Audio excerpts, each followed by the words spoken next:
खेलों में सियासत की बात कर लेते हैं। नूह दस्तगीर भट्ट जो कि पाकिस्तान का नाम उन्होंने रोशन किया, हम सब जानते हैं, हम सब ने देखा कि किस तरीके से कौमी परचम को उन्होंने बुलंद किया और गोल्ड अपने नाम किया। पाकिस्तान खेलों की तंजीम में उन्होंने इल्ज़ाम आयद किया है कि मुझे पेरिस ओलंपिक से बाहर करने की जिम्मेदार हैं। क्या वजह इसकी हो सकती है? कौन कौन जिम्मेदार है? अगर आज नूह दस्तगीर भट्ट ओलंपिक्स में होते तो क्या एक अभी हम अरशद नदीम से उम्मीदें लगाए बैठे तो एक और मेडल की हमें उम्मीद होती। तो नूह दस्तगीर भट्ट को खुशामदीद कहते हैं। नूह दस्तगीर भट्ट साहब अस्सलाम वालेकुम, बहुत शुक्रिया हमें ज्वाइन करने के लिए। क्या हाल अहवाल हैं? और अभी अरशद के हवाले से बेस्ट विशेस हम आपकी तरफ से लेना चाहेंगे, फिर आगे बात करते हैं आपके इशू के हवाले से। वालेकुम अस्सलाम, मैं बिल्कुल ठीक ठाक, शुक्रिया आपको इन्वाइट करने के लिए। बहुत शुक्रिया आपके आने का। नूह दस्तगीर, अगर हम शुरू से बात करें, ये मामला, ये मसला शुरू कहाँ से हुआ? क्योंकि हमें जब भी ओलंपिक्स आते हैं, कॉमनवेल्थ गेम्स आती हैं, हम एकदम से उम्मीद जाग जाती है, हम एक मरतबा सबको होश आ जाता है कि जी गोल्ड आना चाहिए, सिल्वर आना चाहिए, ब्रॉन्ज मेडल होना चाहिए। पूरा साल हम कहीं ना कहीं गुम रहते हैं, हमारा ध्यान नहीं होता। तो एक मरतबा आप बताइएगा कि आपके साथ क्या हुआ, क्या वजह थी कि ओलंपिक से आप बाहर हुए? देखिए, जब लास्ट कॉमनवेल्थ गेम्स मैंने पाकिस्तान के लिए विन की थी, तो उसके बाद से जो है फेडरेशन ने मेरे साथ जो है ना, फेडरेशन और पाकिस्तान ओलंपिक एसोसिएशन जो थी ना, इन्होंने मिलकर जो है ना एक मेरे लिए जो है ना, मतलब एक पॉलिटिक्स में मुझे डाल दिया कि मैं जो एक पैनल बॉडी के साथ हूँ और मैं उसके साथ चल रहा हूँ। इवन कि मैंने मीडिया पे आके कहा कि मैं किसी पैनल बॉडी के साथ किसी का कोई हिस्सा नहीं, तो मुझे जो है आप इस पॉलिटिक्स में ना शामिल करें। लेकिन उन्होंने मुझे एक टारगेट बना लिया हुआ था कि इसे जो है ना ओलंपिक्स में नहीं जाने देना, और मतलब अना पे बात ले हुए थे कि ये जो है, क्योंकि मैं सर उठा के बात करता हूँ, मैं चमचागिरी नहीं करता, मैं जो बात होती है वो करता हूँ अपने हक की मेरिट पे, क्योंकि मैं मेरिट बेस पे यहाँ पे मैं जीत के जाता हूँ, तो मेरिट पे मैं बात भी करता हूँ। तो ये लोग जो है इनको चाहिए चमचे जो चमचेगिरी करें और फिर जो है ना वो उनको जो है ना ये ओलंपिक्स पे भेजें। जो इनकी बात मानेंगे वो आगे ओलंपिक्स में जाएंगे, जो इनकी बात नहीं मानेंगे उनके ये रास्ते जो है ब्लॉक कर देंगे। मैं तो ट्रेनिंग कर रहा था, मैं तो 2022 के बाद से अभी भी तैयारी कर रहा हूँ, और मैंने अभी भी लेटेस्ट जो लास्ट मंथ जो है मैंने स्ट्रॉन्गेस्ट मैन वर्ल्ड का टाइटल हासिल किया। मैं अगर वहां पे जाता तो मैं 2 साल पहले का कह रहा हूँ, अगर मुझे सिर्फ तैयारी करने दें, मुझे कोई फैसिलिटेट ना करें, मुझे कोई सपोर्ट ना करें, मुझे सिर्फ मेरे रास्ते खोल दी जाए, तो मैं नो डाउट छोड़ चाह रहा हूँ वहां से मेडल पाकिस्तान के लिए, ओलंपिक का गोल्ड मेडल, ना कि सिल्वर ना कि ब्रॉन्ज, गोल्ड मेडल आपको ला कर दूंगा। ठीक, तो नो आप इस तमाम तर ये जो सिनेरियो रहा है इसमें किसको जिम्मेदार ठहराते हैं, और क्या ये जो एलिगेशंस रही है, क्योंकि जो आप बात कर रहे हैं ये तो मेरिट वर्सेस डेफिनेटली एक डिफरेंट क्राइटेरिया है जो आपने खुद कोट किया अपने अल्फाज में, तो ये तो बहुत अलार्मिंग सिचुएशन है। नो देखिए, अभी जो सूरत चल रही है, पाकिस्तान वेट लिफ्टिंग फेडरेशन जो है वो क्या कहते हैं, बैन है, ऑलमोस्ट बैन होने वाली है, क्योंकि उनके 7 से 8 लड़के जो है डोपिंग में पकड़े गए थे। तो जो सिनेरियो जो मेरे साथ बना हुआ था वो सारा ये था, सिर्फ ये कि अगर मुझे सिर्फ क्वालिफिकेशन राउंड में भेजा जाता, तो इन्होंने मुझे 5 क्वालिफिकेशन राउंड थे जहाँ भी इन्होंने मुझे नहीं भेजा, या होना कि मेरे अलावा कोई कॉम्पिटिटर था या किसी और को भेजा हो, किसी को मुझे भेजा ही नहीं, इन्होंने खेलने ही नहीं दिया इन्होंने मुझे। और दूसरी है कि पाकिस्तान ओलंपिक एसोसिएशन ने मेरे लिए जो था स्कॉलरशिप मुझे मिला था ओलंपिक कमेटी की तरफ से 30 लाख रुपया, इन्होंने तो वो भी मेरा खा लिया है पाकिस्तान ओलंपिक एसोसिएशन ने जो था, और वेट लिफ्टिंग फेडरेशन ने साथ मिलकर इन्होंने जो ओलंपिक क्वालिफाई करने के लिए इन्होंने पैसे दिए थे, ओलंपिक कमेटी ने जो जिसमें अरशद नदीम भी था, इनाम भट्ट भी था, मैं भी था, इन्होंने तो मुझे मेरे वो पैसे भी नहीं दिए। ये मेरे वो जो पेमेंट थी 30 लाख रुपए वो भी खा के जो ओलंपिक क्वालिफाई के लिए था, और ये ऑन रिकॉर्ड है। मैंने इनसे जो क्या कहते हैं, हर बंदे को इस बात का इल्म है कि कौन मेरिट पे कौन मेरिट पे नहीं है। जो इस वक्त ओलंपिक गेम्स के ऊपर मौजूद है प्लेयर्स, इनमें से कोई एक बंदा भी अरशद नदीम को छोड़ के कोई भी कॉमनवेल्थ का मेडलिस्ट नहीं है, ना ही साउथ एशियन गेम का मेडलिस्ट है। मैं और अरशद नदीम वाहद थे जो ओलंपिक के लिए मेडलिस्ट में हम स्टैंड कर रहे थे, लेकिन अनफॉर्चुनेटली आज मुझे उम्मीद है कि इंशाल्लाह कल अरशद जो है मेडल निकालेगा। अगर मैं भी होता तो मैं भी अरशद के साथ लाजमी मेडल निकालता। तो नू, आप क्या समझते हैं इसके अंदर कौन कौन इन्वॉल्व है? सिर्फ ओलंपिक जो हमारी एसोसिएशन है, पाकिस्तान ओलंपिक एसोसिएशन है, वो जिम्मेदार है? आपने कौन कौन सा दर जो है वो खटखटाया जाकर, किस किस दर पर आप गए, कहाँ का जाकर आपने बात की कोशिश की? जो अरबाब इख्तियार हैं, जो अगर हम बात करें हुकूमती ओहदेदार हैं, किसी से बात हुई, किसी से कोई राबता हुआ आपका? देखिए मैंने ये भी कोशिश की थी कि हम जो है ना क्या कहते हैं इनके साथ पैचअप कर लें, लेकिन वो ना ही पैचअप करने के इरादे में थे। वो कहते हैं कि माफीनामा जो है वो हमें लिख कर दें।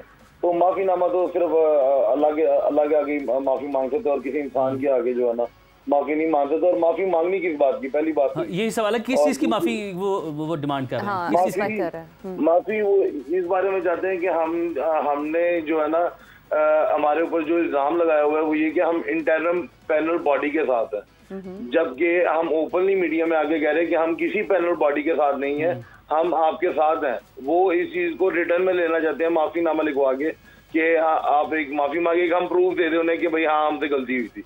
हालांकि हमसे गलती नहीं हुई थी। जब कॉमनवेल्थ गेम्स में खेल कर आया हूँ तो मुझे कई लोगों ने इनवाइट किया है जो कि फॉर्मर वेटलिफ्टर स्पोर्ट्समैन रह चुके हैं। अब इनका उनके साथ इशू है तो इसमें मेरा कोई ताल्लुक नहीं। मैं एक पब्लिक प्रॉपर्टी हूँ, मुझे लोग कहीं पे बुलाएंगे इनवाइट करने के तो मैंने जाना है। अब मैं इनकी मर्जी से नहीं जा सकता कि भाई यहाँ पे आपने इन बंदों के साथ सलाम लेनी है, इन बंदों के साथ सलाम नहीं लेनी। तो मेरे लिए सब बड़े हैं, मेरे लिए सब सीनियर है, मैंने सबको उसी तरह मिला है जिस तरह मैं सबको मिलता हूँ। तो इनको चाहिए था कोई चमचा जो इनकी बातें सुनता, जहाँ पे वो कहते यहाँ पे खड़े हो जाए तो यहीं पे खड़े रहो सारा दिन। तो ये उस तरह का बंदा चाहते थे, तो मैं उस तरह का बंदा जो था नहीं बना था, जिसकी वजह से जो पाकिस्तान वेटलिफ्टिंग फेडरेशन है जो है मेरे खिलाफ गई। और फिर उसके बाद जो है पाकिस्तान वेटलिफ्टिंग गई तब तो साथ पाकिस्तान ओलंपिक एसोसिएशन भी मेरे खिलाफ होगी। तो फिर ये दोनों स्पोर्ट्स के अदारे मेन अदारे हैं और पाकिस्तान स्पोर्ट्स बोर्ड को भी इंक्लूड करूंगा। इन तीनों की वजह से जो है मैं ओलंपिक्स में नहीं जा पाया और ये मेरी तीसरी ओलंपिक मिक्स हो रही है। मैं लास्ट टोक्यो में भी क्वालिफाई कर सकता था, इन्होंने तब भी क्वालिफाई नहीं मुझे करवाया। मैं वहां पे सिल्वर मेडलिस्ट था 100%, क्योंकि जो सिल्वर और ब्रॉन्ज थे मैंने उनको ऑलरेडी बीट किया हुआ था। और इस बार भी मैंने कॉमनवेल्थ गेम के बाद कोई भी आप इंटरव्यू निकाल के दें, मैंने कहा सर मुझे तैयारी मैं खुद ही करूंगा, ना मुझे फैसिलिटेट चाहिए, ना मैं किसी हुकूमत से अपील करने वाला हूँ। मैं तैयारी खुद करूंगा, मुझे सिर्फ आप मेरे रास्ते खोल दें, मुझे सिर्फ खेलने दें, मैं आपको मेडल ओलंपिक का ला दूंगा। तो मेरा ख्याल है किसी हुकूमती अदारे ने, किसी बंदे ने जो था कोई एक्शन नहीं लिया, ना ही स्पोर्ट्स मिनिस्ट्री ने लिया, ना किसी ने भी नहीं लिया। ठीक, अच्छा नो, आपके इस पर्सनल एक्सपीरियंस को मद्देनजर रखते हुए थोड़ा सा आपसे चाहेंगे कि आप जो मौजूदा ओलंपिक्स की सूरत हाल है उस पर भी कमेंट करें। 7 खिलाड़ी जो कि इस वक्त रिप्रेजेंट कर रहे हैं पाकिस्तान को, इससे आप कैसे देखते हैं? क्या समझते हैं कि अभी तक कहाँ खामियां रही हैं, कहाँ लूप होल्स रहे हैं? नो, यकीन माने तो इनमें स्पोर्ट्समैन की किसी की कोई गलती नहीं, ये सारी गलती जो है स्पोर्ट्स अदारों की है, तमाम अदारों की, जितने स्पोर्ट्स के बैठे हुए हैं। अगर वहाँ पे कोई प्लेयर्स गए हैं तो वो इन्हीं लोगों के सिलेक्ट किए हुए गए हैं। अब वहाँ पे वो जाके वहाँ पे परफॉर्म नहीं कर रहे तो ये स्पोर्ट्स अदारों की गलती है, ना कि स्पोर्ट्समैन की गलती है। क्योंकि ना ही उन्हें वो ट्रेनिंग करवाई होती है, ना ही उस तरह की, ना ही उन्हें फैसिलिटेट किया होता है उस तरह का। और फिर वहाँ पे जब वहाँ पे वो पहुंचते हैं तो होप कर ली जाती है कि आप हमें मेडल लेकर दो। आपने पूरा 4 साल हो गया। अब जो अर्शद नदीम और नीरज चोपड़ा का जो सिनेरियो है वो एक पाकिस्तान ने, पूरे पाकिस्तान ने होप लगाई हुई है कि अर्शद मेडल लेगा, लेकिन अनफॉर्चुनेटली नीरज चोपड़ा 4 साल से ओलंपिक की तैयारी कर रहा है। अर्शद नदीम को आप 3 महीने कैंप में डाल के कहते तो भाई मेडल ले आओ। अब जो 4 साल का बंदा है जो ट्रेनिंग कर रहा है वो मेडल लेकर आएगा, तो जो 3 महीने की ट्रेनिंग कर रहा है वो लेकर आएगा। बिल्कुल। तो आप सेटिस्फाई हैं नो, जो मौजूदा इंफ्रास्ट्रक्चर है, जो मौजूदा अकेडमीज हैं, जो मौजूदा एक तरह से पूरा ओलंपिक्स के हवाले से अगर तनाजुर में हम बात करें, अपॉर्चुनिटीज़ हैं, समझते हैं कि न्यू टैलेंट हंट भी हम नहीं कर पा रहे हैं, उतना टैलेंट हम आगे नहीं बढ़ा पा रहे? ये कहते हुए मुझे आई थिंक डर भी लग रहा है और शर्म भी आ रही है कि अगर स्पोर्ट्स के ऊपर बेहतरी ना की गई, ये पाकिस्तान के आखिरी मेडल होंगे। जिस तरह क्रिकेट में, हॉकी में, स्क्वॉश में हमने सारे टाइटल अपने गले में मेडल डले हुए हमने उतार के दे दिए, हम ये भी दे देंगे। ये स्पोर्ट्स का सबसे बुरे हालात इस वक्त चल रहे हैं। और मेरा ख्याल है अगर इस पे अगर नजर ना मजीद डाली गई, इसे क्लीन फेडरेशन को, एसोसिएशन को क्लीन ना किया गया, इनको बिल्कुल ठीक ना किया गया, तो मेरा ख्याल है कि ये पाकिस्तान के कॉमनवेल्थ गेम्स के ही ये आखिरी मेडल होंगे, इसके बाद मेडल नहीं आ पाए। क्योंकि जब मेरिट पे किसी प्लेयर ने जाना ही नहीं, जिसका मेरिट बनता है, जिसका हक बनता है, जब वो हक पे जाएगा ही नहीं, तो मेरा नहीं ख्याल कि हमारी स्पोर्ट जो है आगे बढ़ सकती है। तो नू, अभी अगर हम बात करें जो आपके साथ सारा एपिसोड हुआ वो कल किसी और के साथ ना हो।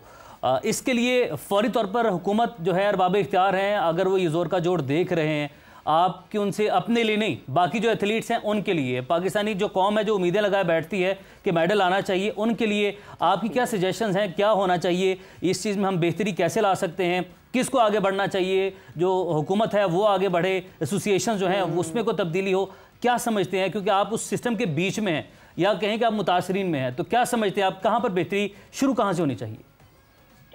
मेरा ख्याल है कि सबसे पहले जो है ना मेरिट के ऊपर जो है ना अगर देखा जाए किसी को ठीक करना है तो सबसे पहले मेरा ख्याल है कि पाकिस्तान की जितनी तमाम फेडरेशन है उनको क्लीन अप किया जाए। उनके ऊपर जो वो बंदे आके बैठे हैं जो कि खुद प्लेयर रह चुके हों, जो कि इंटरनेशनल लेवल के प्लेयर हों, जिनको पता हो कि एक स्पोर्ट्समैन को आगे किस तरह बढ़ा सकते हैं। अब अगर को पढ़े लिखे आप ला के बिठा देंगे तो ठीक है, वो एक किताबी कार्रवाई की तरह वो चलते रहेंगे। लेकिन मेरा ख्याल है कि इंडिया में जितने भी तमाम इस वक्त जो स्पोर्ट्स के इदारे, ओलंपिक कमेटी की जो इस टाइम क्या कहते हैं, जो इस टाइम प्रेसिडेंट है वो एक खुद लीड रह चुकी है और खुद जो है ना उसका इंडिया में बहुत नाम है। तो मेरा ख्याल है कि यहाँ पे भी आई थिंक क्या कहते हैं हमारे ओलंपिक कमेटी में हमारी जो पाकिस्तान लिफ्टिंग फेडरेशन है, तमाम जितनी भी फेडरेशन है उनमें स्पोर्ट्स के जो प्लेयर्स हैं जो कि पहले फॉर्मर रह चुके हैं उन्हें ही जो है ना अपॉइंट किया जाए, ताकि वो ही जो है ना हमारी स्पोर्ट्स को जो है थोड़ा बेहतर कर सके। क्योंकि वो खुद भी प्लेयर रह चुके होते हैं, उन्हें पता होता है कि हमारे साथ क्या ज्यादती है, क्या मतलब एक स्पोर्ट्स पर्सन को किस तरह रखना है। तो मेरा ख्याल है कि ये एक तब्दीली उन्हें जरूर करनी चाहिए। दूसरा ये कि हमारे इधर ना ही कोई अकेडमीज वगैरह, ना ही कोई ऐसी जगह है कि जहाँ पे यंग जनरेशन अगर करना भी चाहे ट्रेनिंग तो वो नहीं कर सकती। अब हर बंदा लाहौर जाके अफोर्ड तो नहीं कर सकता कि ट्रेनिंग वहाँ पे स्टेडियम्स है तो वहीं पे जाके करें। अब डिफरेंट सिटीज में हर जगह स्टेडियम्स वगैरह होने चाहिए ताकि हर सिटी के अंदर जो है जो प्लेयर्स हैं वो ट्रेनिंग कर सकें। एटलीस्ट उन्हें उनको ग्राउंड मिले कि वहाँ पे वो ट्रेनिंग कर सके और वहाँ पे खेल सकें। यहाँ पे मैंने देखा कि यहाँ पे ताले लगाए होते हैं ग्राउंड्स में, अकेडमीज में, और वहाँ पे शादी के फंक्शन चल रहे होते हैं, रेंट पे उन्होंने दिया होता है। अच्छा no, as a top athlete of your sports, आपके क्या करियर गोल्स हैं? आप क्या समझते हैं कि आप डेफिनेटली जब आप मुतासरीन में से होते हैं उस सिस्टम के, तो आप बहुत सारी चीज़ें जो अपकमिंग टैलेंट होता है, इमर्जिंग टैलेंट होता है, उनके लिए वो डोर्स ओपन करने की कोशिश करते हैं। तो no, what are your plans for this? देखिए, इस वक्त तो मैं खुद जो है ना स्पोर्ट्समैन हूँ, तो मेरा ख्याल है कि स्पोर्ट्समैन को ना ही किसी पॉलिटिक्स ना ही कोचिंग साइड पे भी जाना चाहिए, क्योंकि एक स्पोर्ट्समैन खुद जो है वो बहुत चीज़ों से एक जर्नी से गुजर होता है, एक एक्सपीरियंस से गुजर होता है। तो अभी मेरा फिलहाल जो फोकस है वो आने वाले जो कॉम्पिटिशन है मजीद उन पे फोकस है कि मैं जो इन सियासतों के नजर ना हूँ। तो मैं अपने तौर पे हमने कोशिश की है कि हम साउथ अफ्रीका में कॉमनवेल्थ पावर लिफ्टिंग चैंपियनशिप हो रही है, तो मैं इंशाल्लाह उसमें पार्टिसिपेट करने जा रहा हूँ अपने एक्सपेंस के ऊपर। तो मैं कोशिश करूंगा इंशाल्लाह वहां से भी जो है पाकिस्तान के लिए गोल्ड मेडल लेकर आऊँ। और बाकी इंशाल्लाह ताला उम्मीद है आने वाली जो कॉमनवेल्थ गेम्स हैं और एशियन गेम्स हैं, अगर ये लोग अपने हालात बेहतर करते हैं या ये फेडरेशन ही अपने आप को मामला ठीक करती हैं, तो इंशाल्लाह ताला मैं आपको बिल्कुल मैं यूज नहीं करूंगा, वहां से पाकिस्तान के लिए 100% जो है ना मेडल लेकर आऊँ। और आने मेरा नेक्स्ट टारगेट यही है, क्योंकि ये ओलंपिक्स तो मेरे हाथ से निकल गया। मैं लॉस एंजलिस मैंने ऑलरेडी नाम भी पता कर लिया, मैंने साल भी पता कर लिया कि नेक्स्ट ओलंपिक्स कब है, तो मैं अब उसकी तैयारी के लिए लग चुका हूँ और आगे आगे इंशाल्लाह अल्लाह ताला जो है ना बेहतर करे। ठीक है। अच्छा नो, बस लास्ट में ये कर दीजिएगा, ये कह दीजिएगा कि आप जो है कहीं हिम्मत तो नहीं आ रही सारे सफ़र के बीच में, कहीं जो ज़ाहिर है मुश्किलात जो हैं वो तो बहुत ज़्यादा पड़ रही हैं आपके ऊपर, बट कहीं ना कहीं आपने यहाँ पर कोई जो है दिल तो नहीं हारा? देखिए, मेरे वालिद साहब भी खुद वेट लिफ्टर रह चुके हैं, तो उनके ऊपर भी इसी तरह इश्यूज आते रहे हैं। उन्हें कहीं कंपटीशन से जो है इसी तरह बाहर करते रहे हैं, तो इसी वजह से जो है ना उन्होंने वेट लिफ्टिंग जो थी वो लेफ्ट कर दी थी। तो फिर उन्होंने हमें शुरू से यही खुद ही सिखाया कि हमने अपना गिव अप नहीं करना, हमने इनकी सियासतों के नजर नहीं होना, क्योंकि उनका टाइम ज़ाया हो गया था। तो वो उनकी ख्वाहिश थी कि मैं जो नहीं कर पाया मैं अपनी औलाद से जो ना अपने बच्चों से जो है ना वो करूँगा। नू कथा कलामी की माजरत, हमें एक ब्रेक ही जाने पड़ना है, आपको हम अपने साथ ही रखेंगे, क्योंकि हम चाहते हैं एक नू दस्तगीर भट्ट का मसला नहीं है ये शीरीन, ये मसला पूरी कौम का है और पूरी नेशन का है, एक सिस्टम का मसला है ये। इस सिस्टम के अंदर कैसे बेहतरी लाई जा सकती है, इसके ऊपर बात करेंगे। मिर्जा इकबाल बेग साहब हमें ब्रेक के बाद ज्वाइन करेंगे।